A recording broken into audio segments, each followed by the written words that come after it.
and I was begging my dad, to put me in the gym so I could try it out, And they put me in the gym, and the first day the coach actually told me, like, I had something special, the style, I got it pretty good, and we actually did my first professional fight, my debut in Costa Rica, which went well. It was a first round knockout, I believe, in 15 seconds of the first round. I got back to the gym. I kept training. I probably fought about 2-3 months after. That fight was actually in Puerto Vallarta. It was cool because the ring was on top of a pool. It's something different, That's cool, bro. People were chilling in the pool, having drinks and stuff like that. And then the same thing, I believe it was probably like 10 seconds this time that I had knocked my opponent out. He was 29 when I was 16 at the time, so he was like twice my age. They pretty much had set me up to lose against one of their fighters, since I had an undefeated record at the time. Wow. If he would have beat me, it would have looked good on his record, So what I want to do is I want to make an impact on people that are younger than me or that look up to me, even older people.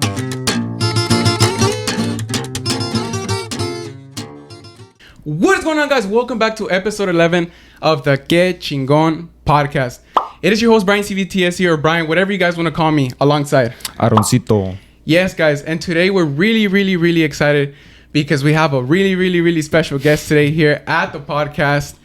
And I mean, let me just say it, today's another episode of our underrated Talento series, in which we interview up and coming talent that we believe don't get the recognition they deserve. Mm-hmm. And I mean, without further ado, one thing I do want to say though, when we say talento means talent, it means any form of talent. So today we are taking a break from, showing you guys like artists and all that, like music and stuff like that. And I mean, let's get right into showing you guys this special guest. We're honored to have him here with us. Mm-hmm. So he is actually a boxer, guys. You guys heard that right, a boxer. He's not an artist, he doesn't sing, he's a boxer. Well, I don't know if he sings, but he's a boxer, guys. He's actually a professional boxer. Let's get that right now. So without further ado, let's go ahead and introduce you guys to this future boxing star. He's just starting off right now, but Hold on. This is the best Californian prospect that we had. Step aside Ryan Garcia. This is the man. We got El Morenito, El Hijo de Pico Rivera. Nathan Rodriguez. Yes, sir, bro. We got him right here, bro. Thank you so much for stopping by, bro, to the podcast, and just taking the time to come out here, bro. Like, really appreciate that. Yeah, first of all, I just want to thank you guys for having me on the podcast. It was really cool. Also, you guys are from Pico. I'm born and raised in Pico, so it's of course, dope, to work together and help each other out. But like they said, I'm a professional boxer. My name is Nathan Rodriguez. I'm 18 years old. I just actually turned 18 in August, and I just made my U.S. debut. What was it? What was it? 2 months ago, maybe. No, you wait. Damn, I think it was like 2 months ago. It was August 28th, I believe. Mm-hmm. Yeah. So actually, I had 8 fights that were out of the country. Because in California or the U.S., you actually have to be 18 to fight here professionally. So what I did is I went pro at 16. I did my debut in Costa Rica, actually. That was where my first professional fight was.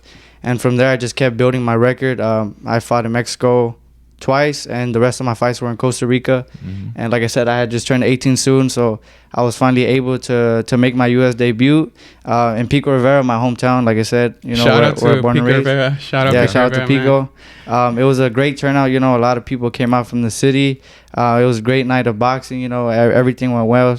Thank God for allowing me and my opponent to come out healthy and safely, and also with the victory. So keep moving on forward from here. Of course, bro. Congratulations on that. I mean, it takes a lot of work and dedication, to be able to put yourself out there and stuff like that. So I mean, congrats on that, bro. And if you want to take the time to take us back to like the beginning of all of this, what made you start boxing, and knowing that you wanted to take this professionally and stuff like that? Yeah, so actually, I grew up playing baseball most of my life. I played at Pico Boys, Smith Park, all around Pico. Yeah.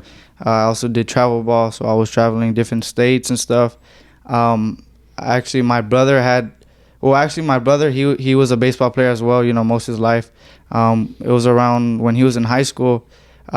He was a little troublemaker. He was always getting into fights and stuff. So my dad actually put him into boxing, thinking, it would discipline him, and set him straight. and he was doing that for a while. And I believe at the time I was in middle school, and I had kind of fell out of love for baseball.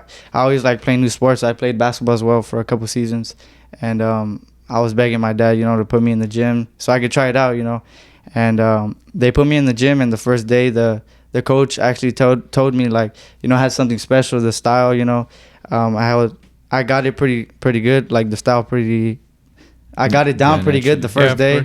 And I just kept training, just to try it out.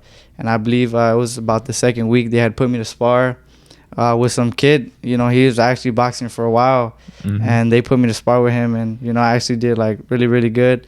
I was landing a lot of shots on him, so I just kept training. I just want to see where it went. But I never pictured myself going pro or fighting at all. I just wanted to do it just to train, get in shape and stuff. And after, I want to say probably about 2 months, maybe 3 months of training, I decided to do my first amateur fight. I believe it was in South Omani. And from there, I fell in love with the sport. I just kept training. I only did 10 amateur fights, which is not a lot for a boxer. Fighters usually do over 100, 200 amateur fights. And I was 16 at the time when COVID had started. And the whole amateur, all the fights, everything had shut down because of COVID. Yeah. Actually, me and my brother, we have a gym in Montebello.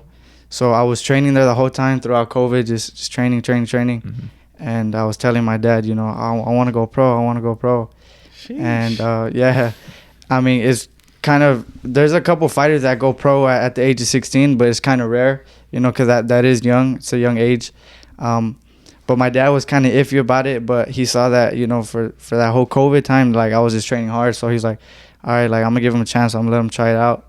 So actually, my dad he went to a Canelo fight, and he actually made friends with someone from Costa Rica, and they were working, talking stuff out, and we actually did my first professional fight, my debut in Costa Rica, which went well.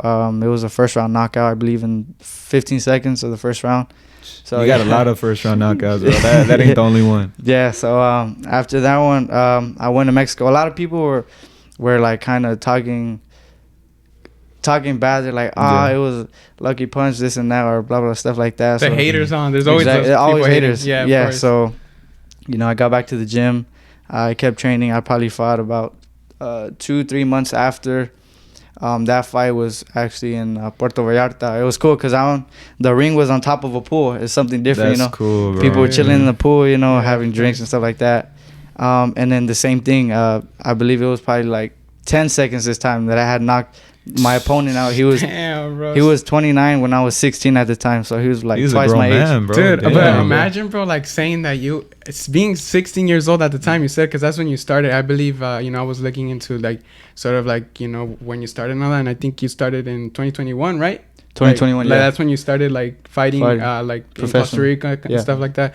And dude, I mean, just seeing how like a 16-year-old, is fighting against, people like double your age and stuff like that, and like, getting those first round knockouts, bro, like that's impressive, bro. And I mean, that just shows how much talent you have, bro. I mean, shit, bro, I don't know about me and Aaron, bro. You put us in the ring, we wouldn't get a first round knockout or something like that. But it's like, it's really cool, bro, to see that at just 16 years old, what you were doing. And now, correct me if you're wrong, you're 18 now? 18, yeah. You're 18 now, bro. And I mean, bro, like you just started, your life as an adult, and you already got like, some history for boxing. Like, and bro, like that's just like, you got a head start already, bro. Like, and you still got a long way to go, which is pretty cool, bro. Yeah, no, definitely. Like you said, well, actually, like I said, I actually didn't do too many amateur fights, so I didn't have too many, or I didn't have a lot of experience fighting. I actually got a lot of my experience sparring with either professionals or just people that had more experience than me, and that's what helped me out a lot. I started boxing. I was 12 when I started boxing, so I started late. People usually start boxing when they're like 3, 4, But damn, really? 3 or 4? No, for sure. Damn, bro. Yeah, so a lot of people that have been doing it most of their life. I started a little late, but my talent, honestly, is God given, bro. I'm blessed with this talent because for the experience that I have, and to be able to like when I spar, to be able to keep up with people who've been fighting most of their life, or with professionals and stuff like that when I was younger, it's just like, you know, it's hard to do that, you know, especially in boxing, bro. Like sparring with grown men or stuff like that, bro. It's crazy. So a lot of people ask me like, bro, like how do you do and stuff like that? But you know, I give God all the glory because of him. You know, I have what I have, and I'm at where I'm at today because of him. You know. Yeah, of course. I mean, I know a lot of people like your age would, you know, die to have what you have right now, which is pretty cool. But my bad, bro. No, I was just gonna ask, how was your experience like fighting overseas, man? Like the culture change, like sleeping in different places, like. Yeah, no, it's crazy actually. Over there in Costa Rica, I believe it's an hour, 2 hour difference, and fighting over there, you know, it was pretty cool. You know, it was something different. The people out there are actually very, very nice. The support.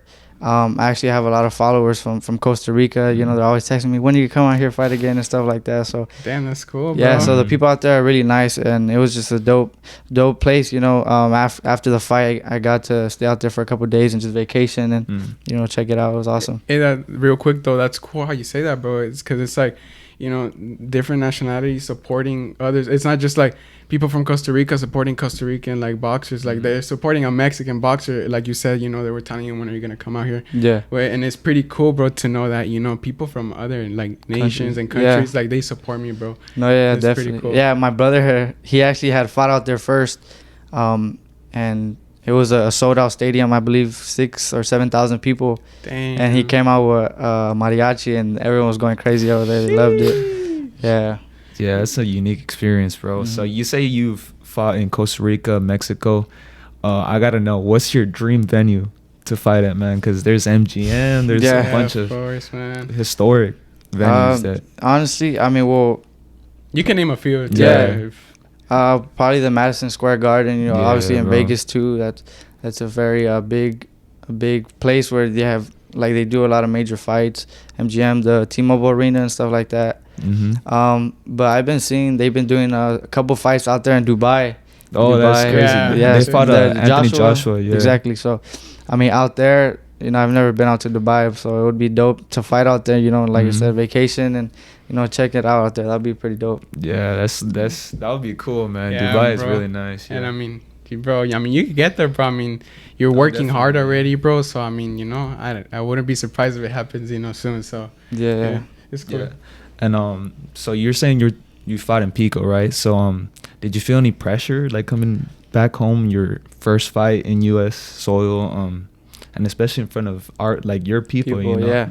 No, actually, I didn't feel nervous at all. If anything, I felt more motivated. And you know, it's crazy because when I used to fight in the amateurs, before the fight, there would be like I would get a little nervous, you know, walking up to the ring. After the first couple of punches, it'll go away. But ever since I turned pro, you know, I've never felt nervous. I felt, you know, more confident than anything, just ready.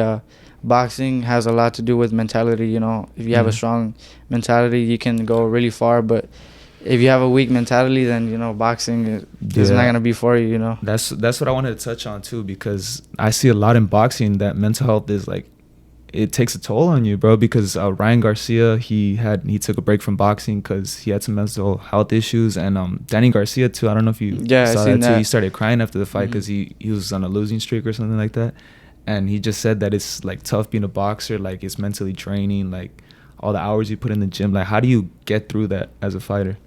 Well, me personally, I've never, you know, I haven't had depression, you know, or anything like that. So, I mean, I don't know how to explain how they feel, but like I was talking about, you know, at least training wise and stuff like that, getting ready for a fight is definitely, you got to have a strong mentality, because like when you're working, it's tough, bro. You got to have discipline, you know, the sacrifices and all that stuff, you know, it's a very mental thing, you know, and you got to push through that. So definitely if they're going through depression and stuff like that, it just adds more stuff on top of that, and it's hard. I understand.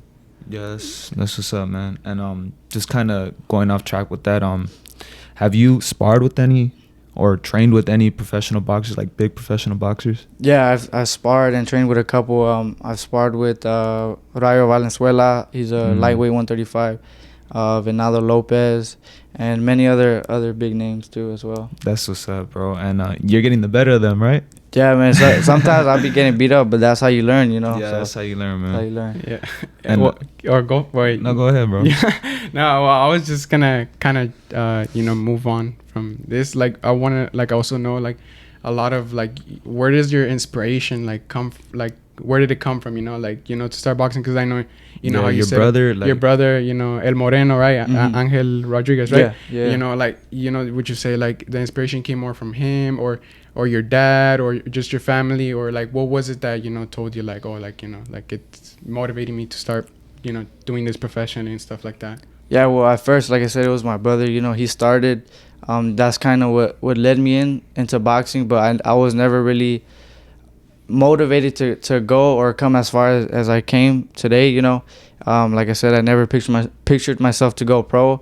It was just to try it out, you know, see how I liked it. But just the feeling, the adrenaline rush when I'm in the ring, that's kind of what got me like, oh, damn, like I want to do this, you know. Okay. Yeah. Was there, I'm sorry. Go ahead. No, was there any like, you know, other professional boxers, like aside from your circle that, you know, you looked up to and you're like, damn, like, you know, I could picture myself like in that position. So actually, before I started boxing, I never really watched boxing too much because, you know, none of my family or friends that I knew, they weren't in boxing. But I mean, as a Mexican, we always knew Canelo when he was fighting. We would always throw on a projector and watch his fights and stuff like that. But yeah, when I barely started boxing, or even before, you know, Canelo was a big name that I used to look up to. I'm pretty sure just like, you know, all of us, bro, me and Yeah. Aaron, you know, Mexican and I, you know, it's, you know, when Canelo's fighting, you know, it's a date we look up to. So, I mean, Yeah.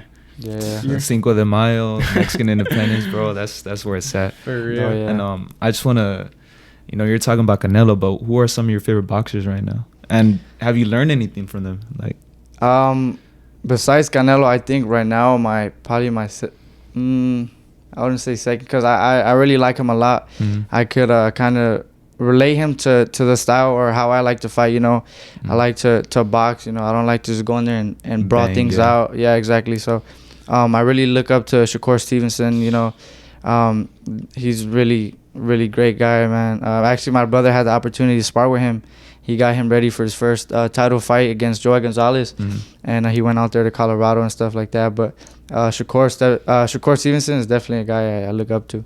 and you talk about like banging and all that, and you know, having that Mexican style that fans do really like. But you say that we're talking off camera, that it's bad for your health, like in the long run, you know. And I just want to say, like, how is your style, and how do you like try to stay away from that banging style and try to preserve your health and stuff? Like you said, you know, it's the hits to the head, you know, it causes a lot of damage and stuff.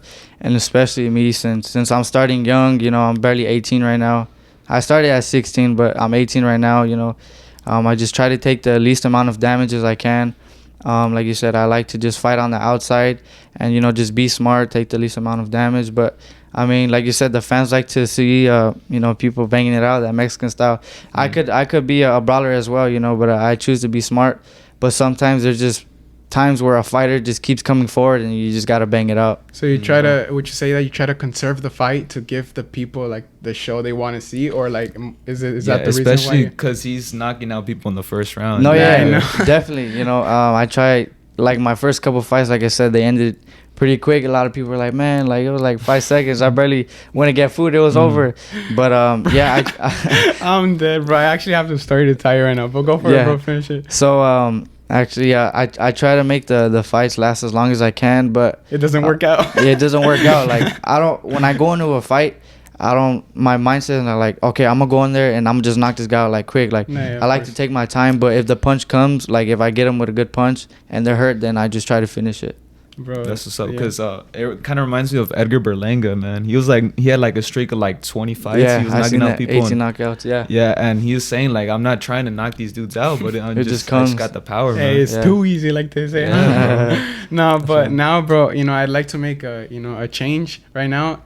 Going to, you know, like you said, you coming out of Pico Rivera, California, and, you know, you were honored to fight at your home city of Pico Rivera at Smith Park, you know, a really popular park in the city of Pico Rivera.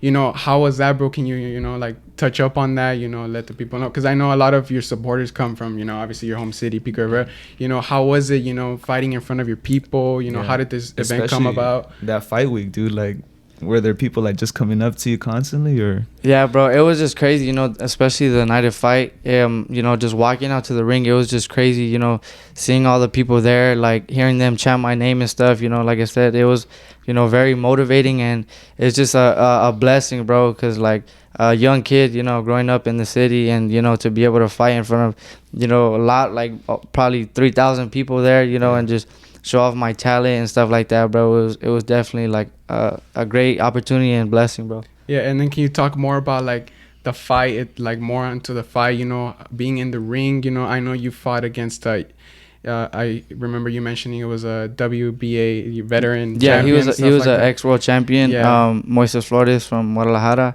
from Mexico, actually. Yeah, I was expecting a great and tough fight. You know, that guy was a veteran. He had 25 victories, and out of 25 victories, you know, he had 17 knockouts. Isn't that no pushover, dude? No, yeah, definitely. So, I mean, like I was saying, you know, any fight is dangerous. You know, one punch can change the whole fight. So, you know, I was expecting a great fight.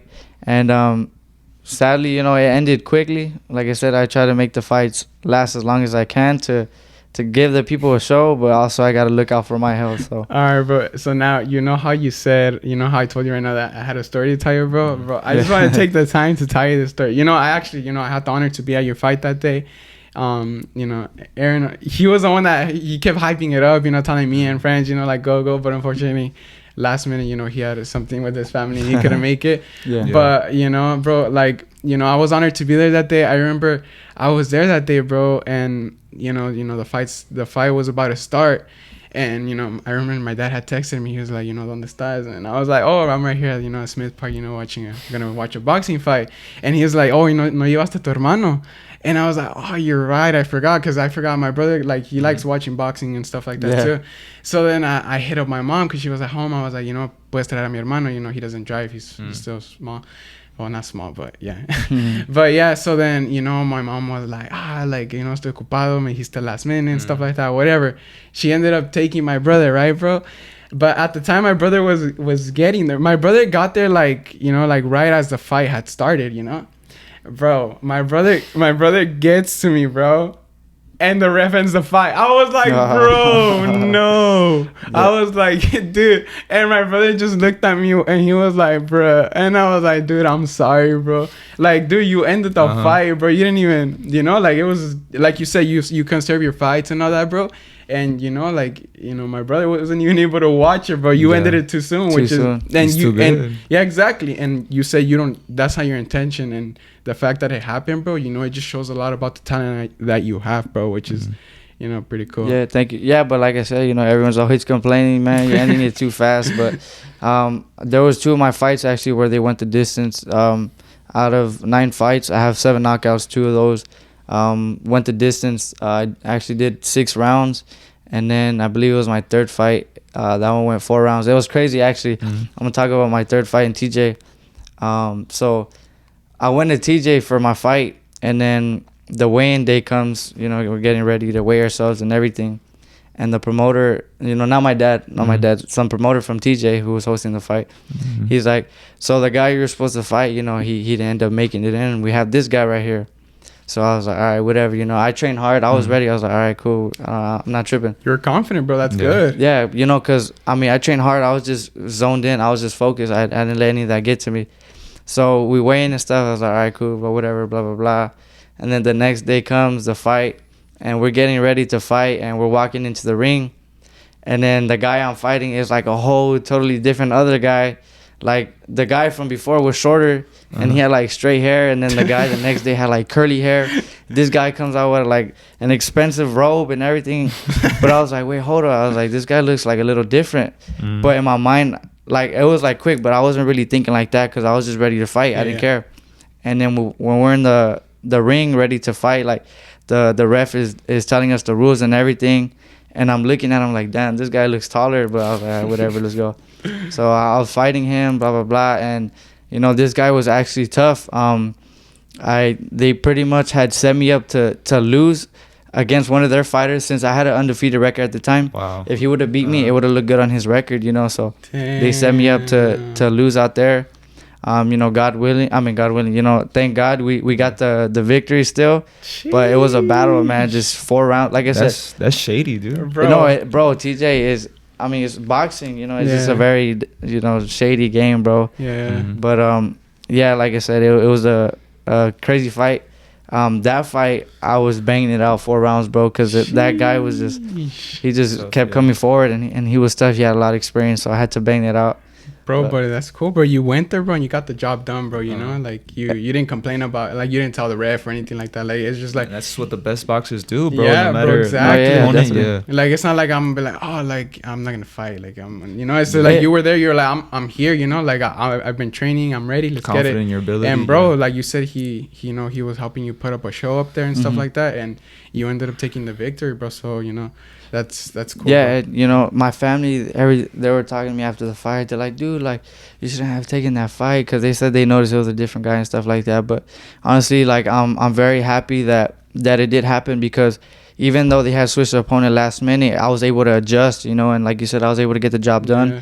And, you know, I learned from that. I definitely got a lot of experience from that, and I take that experience and I just keep learning and keep growing from there. And that shows, you know, a lot about the talent you have, bro. Heart too, a lot of heart for sure. Of course, bro. And you were talking a little bit about your promotion company, Marvnation. Can you talk a little bit about that to the fans? Yeah. So like I said, my brother actually, he went pro first. And me and my brother didn't have big amateur background, so my dad had took him to a couple promotional companies to see if he'd be able to fight on one of their cards. But a lot of them just kept, you know, rejecting him and stuff like that because of his amateur background. And after a couple tries, my dad, he opened up his own promotional company called Marvnation Promotions, and he was promoting my brother. And then at the time, I had about a year or two, 3 years later, I went pro. So my dad started promoting both of us, and he was doing shows out of the country and stuff like that. And originally, it was just gonna be like to promote me and my brother, and my dad started getting a lot of attention with his promotional company. And you know, he's seen that there's a lot of other rising talent out there that they're not getting the support they need, you know, or the platform and stuff like that. So right now, my dad's been opening up many doors to help up and rising prospects, you know, also get that name, and you know, for everyone's dream, you know, which is to be a world champion. Hey, bro, well, I can relate Talento, to that. bro. Exactly, just That's like us, you know, like you said, you know, we have something in common with your dad and I, you know, same thing with us, you know, trying to interview like you, bro, like we think you're hella underrated because look at how old you are, bro, and like everything you're doing. Achieved, what you've already achieved, getting first round knockouts and stuff like that. So, you know, it's pretty cool. And, you know, shout out to your dad that, you know, what he did for you, como dicen, lo que uno hace por sus hijos. So your dad went in there, you know, maybe other people didn't want to take you guys, like promote you guys and stuff like that, like your brother and all that. But your dad was like, you know, like de una manera otra se va a hacer. And, you know, he did that, bro. And also I just want to add to that. Also, it's really good that your father is the owner of this company, because you see a lot of promoters, like what you're talking about, they could have just thrown you to the deep end and not really care about you, but your dad's always going to have your best interest. Exactly, yeah. You know, I mean, it's pretty much with every business, you know, it's always going to be dirty. There's always going to be people that are going to try to, you know, mess with you and do dirty. So, like you said, this is my father. He only wants the best for me. So, you know, it's better to have my dad as my promoter than, you know, someone who I don't know. And like you said, throw me to some up and coming fighters, you know, and try to like what happened in TJ, you know. So but I mean, bro, I mean, it's pretty cool how, you know, it's the whole family coming along together and working on this project, you know. So I mean, it's pretty cool to see that it's just, you know, your dad, your brothers, and I mean, I'm pretty sure, you know, your whole family overall. So it's a family thing, you know. It's something that's running in the family. But yeah, I mean, we're gonna take a little break, guys, and then you know, we'll catch you guys right now with some questions.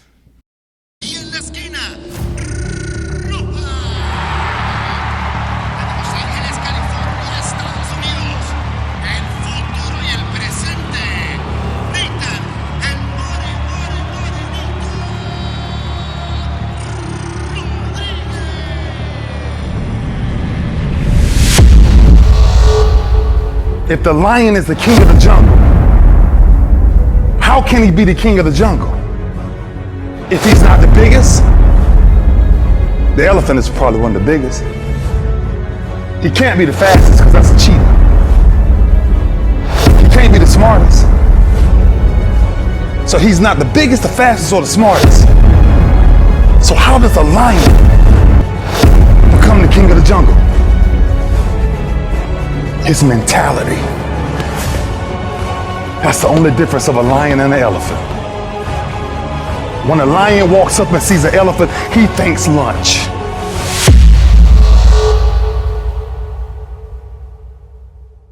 All right, guys, so we're back here with El Morenito. And, you know, I just did want to touch back, you know, on the conversation we had earlier about, like, your fight in Pico Rivera in your hometown. You know, like I said, I was there that day. You actually had a walkout in a cop car, you know. How did that feel, you know, as you were approaching, you know, towards the people, being in the cop car, then coming out, and then everybody, you know, cheering for you and stuff like that? Like, how did that feel, you know, that moment? It was crazy. At first, you know, it didn't feel real. Like, as I was driving to the ring, as I'm getting closer, I'm just seeing all the people that were there. But at the same time, I was just soaking up, you know, the whole moment, you know, because it was once in a lifetime thing, you know. But it was just crazy. Like, I was just sitting there like, damn, like, this is actually happening, you know, like, this is reality. But yeah, I did my ring entrance in a cop car. And like we were talking off camera that you got to do stuff, you know, that's different, because a lot of people like to see things that are different. If you just do, you know, something that everyone else is doing, it's kind of like you won't really get too much attention and stuff like that. Of course. It makes you stand out. Exactly. So at first, I actually had planned to come in a lowrider, but like I said, some stuff had happened and the guy couldn't end up making it in. So we ended up talking to the cops right there, and we ended up coming in the cop car, which was pretty dope. A lot of people liked it. Yeah, bro. I mean, that was a good walkout, and you know, it puts up like a show too. You know, like people get to see that and all that. And then I had another question for you. Like, we're talking about ring entrances. Mm-hmm. So do you have like somebody you want to walk out with in particular? Like, we see a lot of boxers now. They bring out like rappers or whatever, like artists. Do you have anybody in particular? Like I said, you know, it's always good to be different. Probably not maybe an artist. I mean, if it happens, it happens. You know, I won't complain or anything. You know, that's pretty dope. But like I said, just something different. Like I was talking about my brother, when he fought at the sports center, he actually did a ring entrance on a horse. You know, and a lot of people like, damn, like that's what cool, the heck? Yeah, and exactly. you know, the video blew up, and a lot of people like, damn, that's the guy that came in on a horse. So, you know, just something like that, something that's gonna grab the audience attention. You get recognized for it, you exactly. know? And then it's not, now people just, if there's people that don't like boxing and stuff like that, like there'll be those people that will be like, oh, like, aren't you that one person that had a boxing fight and you came out with a horse and stuff like that? Mm-hmm. So it's like, that's kind of like the Super Bowl, because a lot of people don't watch the Super Bowl, but they watch the halftime performances. Exactly. So it's important to market yourself as a boxer. Exactly, bro. Mm-hmm. Stand out and, you know, just identify yourself as, I guess, as more than just a boxer, you know, just do it's all like you said, exactly, entertainment, you creativity and stuff like that. Mm-hmm. So and then, you know, so now, you know, moving on from that, you know, a question I do really want to ask you, I'm curious, you know, and I'm pretty sure a lot of people don't know, you know, well, asking my question, you know, what does your diet consist of? Because, you know, as a boxer, you know, you're really dedicated and stuff like that, you know. Once you decide you want to be a pro boxer, you know, ultimately, like Aaron was saying, you know, about the sport of boxing and stuff like that, it's you don't play boxing, you got to take it 100% serious. Yeah, exactly. And it's like once you decide you want to be a boxer, it's like you're dedicated to it, and it's like it's something that you ultimately do for the rest of your life. So, you know, I know it has to do a lot with rest of your life. Damn, bro. Well, not obviously not like that, because you ultimately retire, you know, but at least for, like, you know, the time being, exactly. Yeah. So, like, you know, like, I know you have to be in shape and stuff like that. Like, what does your diet consist of? What do you be doing, your workout routines or whatever? Yeah, you know, the diet part is honestly probably the hardest part of boxing. I mean, you can ask a lot of boxers and they'll say the same thing. You know, dropping the weight is the hardest part. Especially being Mexican, huh? All them good food and stuff. It's just the sacrifices. Like my last fight, I couldn't even celebrate my birthday because I was in camp. I couldn't eat anything, no cake, nothing. You know, but I mean, it was worth it at the end. You know, we had a great outcome at the fight. but those are just the sacrifices we gotta make, you know, the discipline. But the diet part, you know, actually my trainer, she was a chef. She had multiple restaurants, so when I get ready for a fight, I actually stay with her. I stay at her house, and she cooks for me. I eat 3 times a day. So my routine is I'll wake up about 5:30, and I'll go run, and then once I come back, I'll eat. She'll cook me some breakfast, and then resting is also a big part. You know, you gotta rest your body. So after eat, I'll rest for about an hour, and then I'll go to the gym. I'll work out for like 2 hours and come back, eat again, rest, and then go for a run to end the night. And then sometimes I'll eat, or like if I'm close to the fight and I'm cutting weight, sometimes I'll just have like a protein shake and I'll just go to sleep.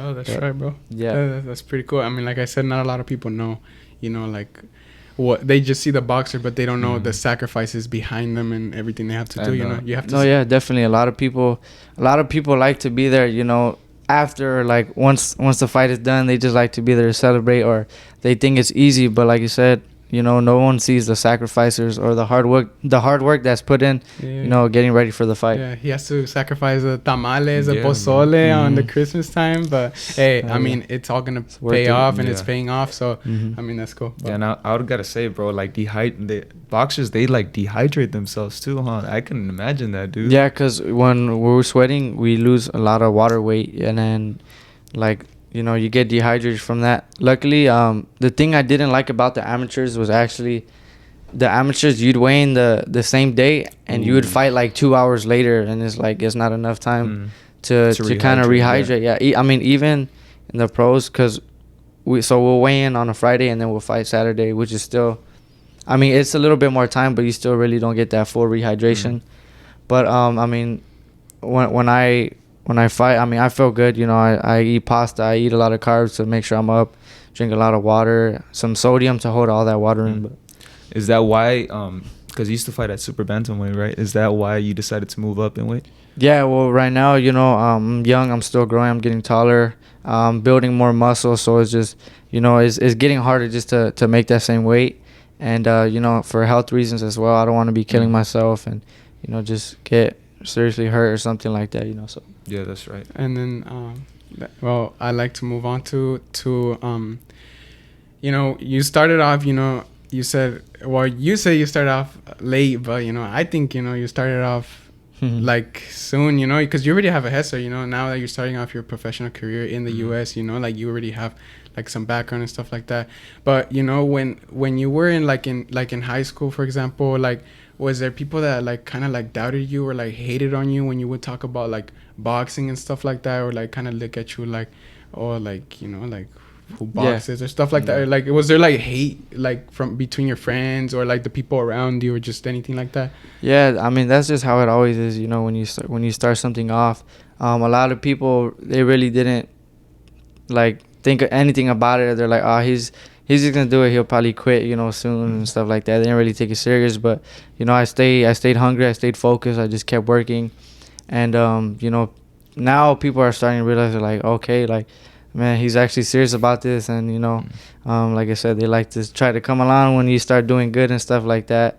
But yeah, just always doubt and always haters. No matter whatever you do, when you're doing good and stuff like that, there's just always people that are gonna be talking smack. No, yeah, of course, bro. I mean, there's always gonna be the haters no matter what. But, you know, you know what you want for yourself and what you want to do. And just because somebody tells you, oh, you know, like, you're not a good boxer, or like you're not gonna make it here or there, like, it's like, you know, you it's can't. motivation too. Yeah, exactly. Yeah, some people might take it as a form to like, should I do it? Should I not anymore? Because people hate on it.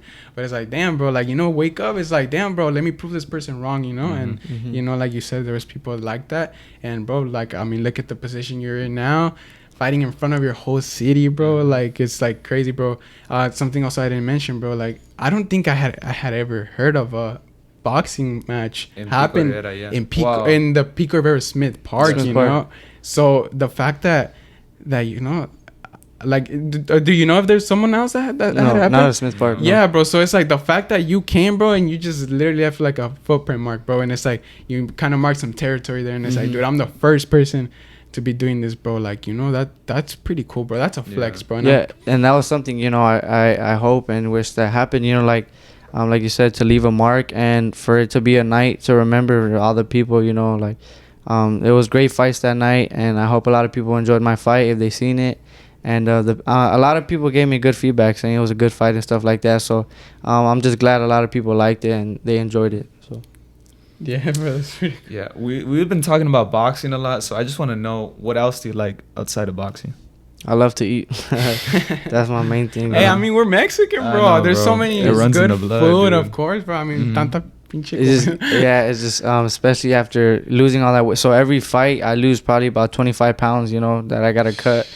So just after cutting all that, and then like you don't gotta train anymore, it's like, all right, man, I'm trying to get fat, go eat and stuff like Hey, that. Because you can't eat any of that when you're in camp. So Yeah, it's like, of course. especially me, I have like a sweet tooth. I love candy and stuff like that. So I'll be craving all that stuff when I'm in camp. But after the fight, I'll be eating a lot. Damn, bro, what's like your favorite food? Like at least, you know, or Mexican food or whatever food like that. Like you look like after like a fight, it's like, damn, I low-key want to have it, bro. Like now that I can have it, like what's something that, you know, or multiple things? Yeah, I mean everything, but I mean, yeah, probably it's between burgers and pizza. I love those two, but I eat everything for sure. That's what's up, bro. Yeah, that's good, bro. I mean, you gotta treat yourself Yeah, too reward after yourself, a yeah. fight. You know, it's not. I'm never gonna eat burgers or pizza again. Mhm. It's like it's Yeah. everything with moderation, like they say, and stuff like that. You're disciplined, and then you're treating yourself when you can at the right time. Yeah. Yeah, of course. Mhm. You have another question, or do you want? Can I go? You go ahead, bro. Okay, You go ahead. so so another thing I want to ask you, I want to talk about like sponsorships. Have you been offered any sponsorships? Do you have any sponsors right now? Because, you know, I know ultimately, especially, you know, when you're barely starting off, you know, it's like You don't want to restrict yourself to one contract and stuff like that. exactly. And then at the same time, it's also, you know, when you're starting off, it's hard to get sponsors, you know, because you know, a lot of sponsorships is about business, you know. Mhm. So, you know, like you right now starting off, have you been given the like, how do you say, like, opportunity to be sponsored and stuff like that? Like, Yeah, I do have a few sponsors, and I just want to say thank you to Delta, First Law Group, and Everlast. You know, they've been with me since my first fight, and they've been supporting me since. But those are some of my sponsors right now. But like major sponsors, like we were talking, maybe like Nike or just stuff like that, or whatever brands we were talking about. yeah, of course. Well, right now, like I said, I want to focus on my career, build myself up. You know, and maybe later, and God willing, you know, we get bigger and stuff like that. Then maybe I'll start looking for those type of sponsorships and stuff like that. I know Canelo got a huge ass check from Hennessy. Dude. Hennessy, oh yeah. Oh yeah, I must have got a course. I seen- huge one, bro. Right now, I seen a lot of boxers are actually getting sponsored from OnlyFans. Oh Andrew yeah, I've Reese seen that. and some other fighters as well. Yeah. Damn, So, bro. That's crazy. Would Yeah. Would you get that on your shorts? OnlyFans, would they pay? If they're paying me, why not?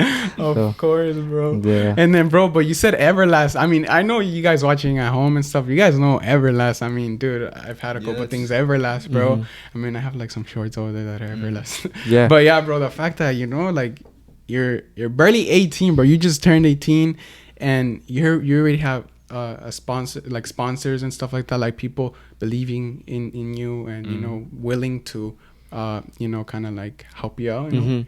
So I mean, dude, that's pretty cool, bro. That's gotta be a flex, No, bro. yeah, definitely. And you know, there's not too many people that like to support, especially from the beginning. Like we're talking about, a lot of people doubt, or you know, they're hating and stuff like that. But you know, my sponsors that I mentioned, you know, they've been with me since the beginning. So I just want to say thank you to them for believing in me, and I'm gonna keep working hard, and we're gonna go for more. Yeah, for real. Shout out to all of, you know, El Morenito's sponsors, because the fact that, you know, he's just starting off and you guys are already kind of like, you know, believing in him and all that, you know, like that's pretty But cool. it's also good to invest your stocks early, bro. 'cause Yeah, exactly. because he's gonna get there. He's gonna get there. So the fact that, you know, these people are believing in you ahead of time, it's like, dude, that's cool, bro. That's cool to have people that support you in that way. Yeah, definitely. Yeah. Yeah, and I got another question for you. What's like the biggest thing you want to achieve from boxing? Like you want to, is Well, like your main goal to get a world title, Yeah. or like Well, just like, you undisputed? know, also as well, like every other boxer's dream, to be a world champion, like you said, undisputed. But also as well, what I want to do is I want to make an impact on people that younger than me or that look Mhm. up to me. Even older people, I get people that are older than me that tell me, you know, that they look up to me or that Mhm. I'm a big inspiration to them. So, and like I said, how I started late, people started like when they were 3 or 4. I started at 12. So I just want to show people, you know, that if you work hard and you stay disciplined and focused, you know, like you can do anything you put your mind to. You just got to work hard. And right now you got to cut out all like the partying. You got to block everything out and just straight focus. Dude, And yes, That's a bro. good message, dude. dude. Dude, that's what, you know, I love about you, bro. Like the mentality that you have, bro. Like, dude, that's dope, bro. Because, you know, there's people that like your age that, you know, their mind is on another thing. You know, you're more about, you know, business. You know, it's your career and stuff like that. So, and then there's other people, you know, that they're more of like, you know, like, oh, partying, you know, alcohol and stuff like that. And it's like, what is that gonna benefit you in the long run, you know? But the fact that, you know, you just started off that like adulthood and you're already like thinking the way, you know, someone should, is like, dude, that's cool, bro. Yeah, and you know, it's like I get a lot of judgment and hate, you know, for not drinking, for smoking and all that stuff. But I mean, like that stuff, like you said, right now that we're young, you know, we gotta build ourselves right now, so when we're in the 30s we could already be set traveling the world instead of partying right now and then having to work in your 30s. And after that, you know, once you're financially stable and all that, you worked your ass off when you were young, then that's later when you're not, you enjoy know, family, you know, vacation, you want stuff to like go that. out party, and you know, then that's when that comes, you know. But it's right now you gotta cool. work. Yeah, it's cool, bro. The mentality that you have, bro. I mean, and not only at 18, bro, at 16, because that's when you decided you wanted to go pro out of the country. But I mean, dude, at 16 years old, what was I doing, bro? What were you doing at 16 years old, Aaron? Not anything good, bro. At 16 years old, bro, I was probably like eating hot Cheetos, playing Fortnite or something. Yeah. But the fact that, you know, my guy over here was doing something that is gonna benefit him for, you know, the rest of his life. Yeah, and just kind of adding on to that, I just want to know, like, when you get that first check, bro, like that first major payday, what do you want to do with that money? Well, definitely invest. Like I said, you know, I want to make sure I'm financially stable. You know, so when I get like 30s or after that, whenever I retire, I want to make sure I'm stable and I'm set.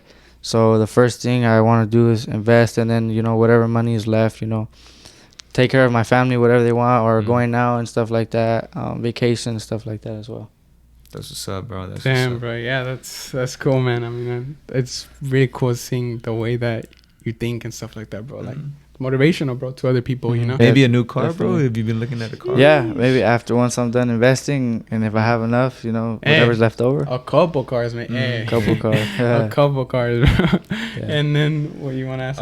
Yeah, just before we go, bro, I just got a few questions or a few like predictions of upcoming fights or future fights. We'll see what happens. You know, boxing, like not always the best fights happen, but I just want to know your opinion on this. You don't really got to say like, oh, this so-and-so is going to win because of this and shit like that. You could just answer with one word or whatever. Like, you know.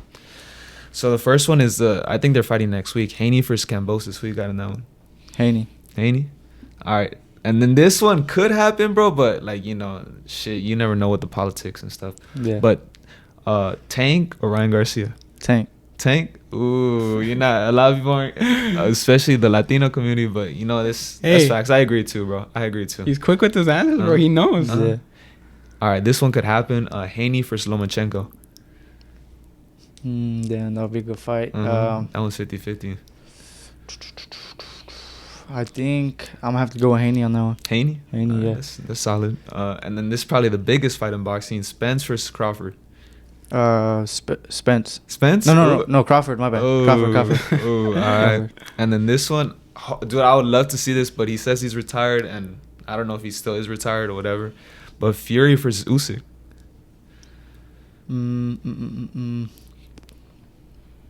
I think I'd have to go with. Damn. That'd be a good fight.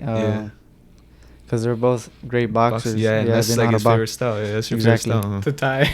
I'd probably have to go with Tyson Fury. That's solid. And then this one, I don't know if it's gonna happen, but it could happen. Canelo versus Bivol rematch. Dude. No, Bivol. Yeah, you think again? You know, I see it, bro. Yeah, I see it. He's quick. It's just Canelo has a tough time with boxers. That's like with Mayweather, you know. Yeah. And also, like I give Canelo respect for moving up to 175, but it's just too big for him. It's totally different. The power, and Bivol is a great boxer. He knows how to control his distance and stuff like that. Unless Canelo, switches up his game plan and he comes, stronger and with more pressure, then I have no doubt Canelo will be able to knock him out. All right, and then the next one, I know you really like him, bro. So I already kind of know the answer to this, but Shakur Stevenson or Devin Haney? I'm gonna have to go with Shakur. Yeah, I already know it. Yeah. And then this one, just to end it off, Canelo versus Benavidez. You sparred with Rayo. So Rayo. Same. Yeah. Same camp. If they fight right now, I'd say Canelo. Maybe in the future when Benavidez gets more experience and older, I'd probably say Benavidez.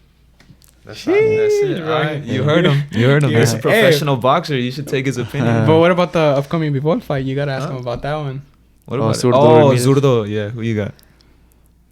Damn. I think Bivol, bro. Bivol. Yeah. Because he learned a lot from that Canelo fight. Mm-hmm. I can't say No response. Bivol because then my Latino folks are gonna get mad. And then, he's killing all the Mexicans, bro. Bivol. Yeah. Damn, that's gonna be a good fight. What about I didn't write this one No, down. I want to ask. Are you gonna ask about the Andy Ruiz's the You fight ask he that really one wants? too? Oh, Ruiz versus Wilder. This one wanted to ask. Ruiz? Ruiz? Ruiz. Oh, I like Yeah. that, bro. I like that. I like Ruiz. And this one, bro, I'm just really curious on this one. Better BF or Bivol? Who you got in that one? I think that one's closer than Canelo, in my opinion. Bivol. I'd have to go with Bivol because he boxes, and that's a smart thing. Damn, that was some like a quick little what is it, like boxing like predictions type thing with a professional boxer right here. Take his opinion, bro. Take his opinion. Yeah, of course. Put but some money on it. Hey, that's pretty much gonna be wrapping up this episode. I just wanna say thank you so much for stopping by, and sharing a little bit about yourself, and I te deseo nothing but the best, bro, and your especially in your next fight, because you got a fight coming up in November, no? Yeah, November 26th. My next fight will be at the StubHub. I believe that's where is it, LAFC? LA Galaxy. Yeah, LA Galaxy, where they play right there. So for the people watching, if you're wondering when my next fight is going to be, it's going to be at the StubHub. You can follow me on Instagram at El Morenito Boxing. Mm-hmm. I'll be posting more info and stuff about the fight on there, so you can definitely check it out.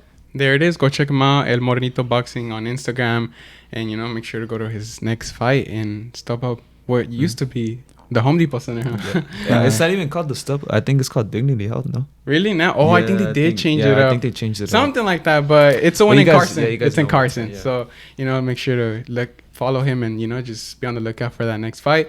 And well, before we go, if you could answer us quickly, what is some advice you would give to people that want to get into the boxing industry? All the youngsters, that they kind of want to get into boxing, but what are some advice you would give them?